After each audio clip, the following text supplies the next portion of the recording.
नमस्कार, मैं हूं आपके साथ शीनम शर्मा। इजराइल में एक बार फिर से बड़ा हमला हुआ है जिसमें 12 लोग घायल हो गए हैं।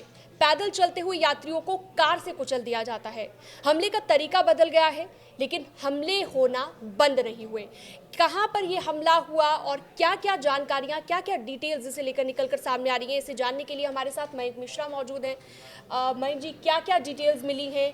हमले का तरीका बदल गया लेकिन हमले नहीं रुके। देखिए, ये आप ठीक कह रहे हो। ये हमला हाइफा शहर जो इसराइल का है, उत्तरी इसराइल का जो इलाका है हाइफा, वहाँ पे हुआ है।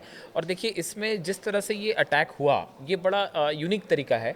इसमें एक शख्स ने, इसके पास उसका प्राइवेट व्हीकल था, कार थी।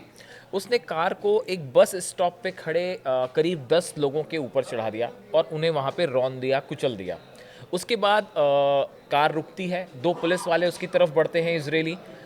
उसने उनके ऊपर चाकुओं से हमला कर दिया और उन्हें भी घायल कर दिया। जो बात इसमें निकल के सामने आई, पहले इजराइल की पुलिस की तरफ से ये कहा गया कि ये एक अरब इजरायली नागरिक था, लेकिन बाद में ये बात निकल के सामने आई कि ये वेस्ट बैंक, उत्तरी वेस्ट बैंक का रहने वाला एक फिलिस्तीनी नागरिक है, जो कि इसराइल में रह रहा था, कुछ समय से इसराइल में आया हुआ था और उसके बाद उसने ये अटैक किया है। देखिए, इसमें गौर करने वाली बात ये है, एक तो देखिए, हम यहाँ जानकारी देना चाहेंगे कि पुलिस ने जो है वो इस शख्स को वहीं पे जो है गोलियां मार दी और उसके बाद उसकी मौत हो जाती है।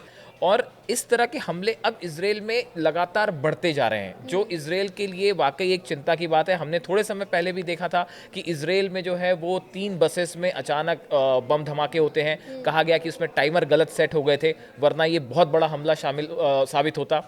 उसके कुछ समय पहले भी इसी तरह की घटनाएं सामने आई थी। तो आप देखिए, एक तरफ तो हमास के साथ सीज फायर चल रहा है, वो जो बंधक हैं इनका आदान प्रदान हो रहा है। यहाँ से फिलिस्तीनी, इसराइल जो है उसने अभी हाल ही में 600 फिलिस्तीनी नागरिक जो हैं वो रिहा किए हैं। तो उसके बाद ऐसी स्थिति में आप देखिए कि एक बड़ा आक्रोश है, लेकिन गुस्सा एक है तरीके से इसराइल के अगर खिलाफ। देखा जाए यहाँ पर मयंक जी, सेफ नहीं रह गया है बिल्कुल भी। सुरक्षा के लिहाज से अगर हम बात करें, यानी कि अब हमला करने का तरीका बदल गया। आतंकी बिल्कुल, हमले हाँ, अगर हो रहे हैं हाँ। तो बहुत ही सिंपल तरीके से। ये आपने बात ठीक कही कि इसराइल में पूरे इसराइल में इस घटना के बाद एक खौफ का माहौल है, एक चिंता की बात है कि जिस तरह से सार्वजनिक पब्लिक प्लेसेस में ये अटैक हो रहे हैं। देखिए, इसको लेके हमास की प्रतिक्रिया भी सामने आई है। हमास ने अपना बयान जारी किया इस घटना को लेकर, और हमास की तरफ से ये कहा कि यह अभियान, मतलब वो इस घटना को लेके कह रहे हैं, चरमपंथी कब्जे वाली सरकार, जो कि वो इसराइल के लिए इस शब्दों का प्रयोग कर रहे हैं कि जो कब्जा कर लेती है सरकार, ऐसा कहा जा रहा है, वो नेतन्याहू गवर्नमेंट के लिए हमास कह रहा है कि यह अभियान चरमपंथी कब्जे वाली सरकार और उसके मंत्रियों के लिए एक संदेश है। वेस्ट बैंक कब्जे वाले अंदरूनी इलाकों और पूरे फिलिस्तीन में इस तरह की ओर से इस तरह का प्रतिरोध जारी रहेगा और वो अपने अधिकारों को नहीं छोड़ेंगे। देखिए, हमास ने इस हमले की तारीफ की है और उसकी तरफ से कहा गया है कि हम आपको हमारी ज़मीन खाली करनी होगी। जब तक आप हमारी ज़मीन खाली नहीं करेंगे, फिलिस्तीनियों की तरफ से इस तरह के हमले जारी रहेंगे। अच्छा, 2 पुलिस अधिकारियों पर चाकू से हमले की भी बात हाँ, सामने देखिए, आई। ये जिस शख्स ने ये हमला किया, बताया जा रहा है कि फिलिस्तीनी नागरिक था। इसने हमला करने के बाद जब इसने अपनी कार से बस स्टॉप पे करीब 10 लोगों को रौंद दिया। उसके बाद जब कार रुक गई, पुलिस वाले इसकी तरफ बढ़े, तब इसने ये कार से उतरा शख्स और इसने 2 पुलिस वालों को भी चाकू से हमला करके घायल कर दिया, जो बुरी तरह से घायल हैं, हॉस्पिटल में एडमिट है। उसके बाद फायरिंग होती है और इसे मार दिया जाता है। हमास की तरफ से इस हमले को लेकर एक और प्रतिक्रिया दी गई, और जिसमें यह कहा गया कि इसराइल की तरफ से जिस तरह का आक्रमण जारी है वेस्ट बैंक में या फिर गजा में, उसके खिलाफ ये एक प्रकार का रिएक्शन था, प्रतिक्रिया थी। और अल अक्सा मस्जिद, इब्राहिमी मस्जिद और हमारी इस्लामिक पवित्रताओं को कंट्रोल करने की कोशिश के कारण ये प्रतिक्रिया है।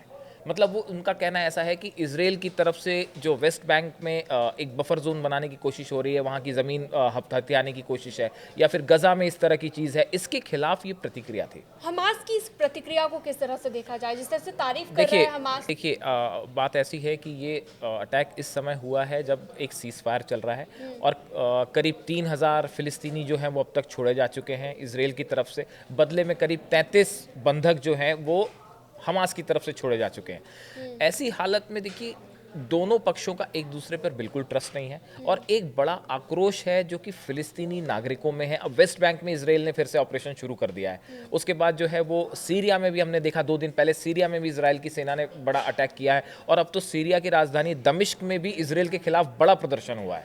तो देखिए, इसराइल के खिलाफ एक प्रकार से नागरिकों में तो गुस्सा है ही, फिलिस्तीन संगठनों का भी गुस्सा है और दूसरी तरफ जो अरब देश हैं वो भी इसराइल के खिलाफ एकजुट होते दिखाई दे रहे हैं। तो देखिए, ऐसे हालात में जिस तरह के अटैक, जो नेचर, जहां से आपने बात शुरू की थी कि इसराइल पे अब जो अटैक हो रहे हैं उनका जो नेचर है वो कुछ इस तरह का वो बदल गया है, तरीके बदल गए हैं और इसके चलते अब इसराइल के अंदरूनी इलाकों में भी ये हमले हो रहे हैं, जो कि एक चिंता की बात है। बिल्कुल, ये चिंता का विषय है। अब आने वाले वक्त में जो भी अपडेट्स इससे जुड़ी मिलेंगी हम आप तक पहुंचाते रहेंगे। इस तरह की और भी खबरों के लिए आप हमारे डिजिटल प्लेटफॉर्म पर जुड़ सकते हैं, आप हमारे चैनल को सब्सक्राइब कर सकते हैं।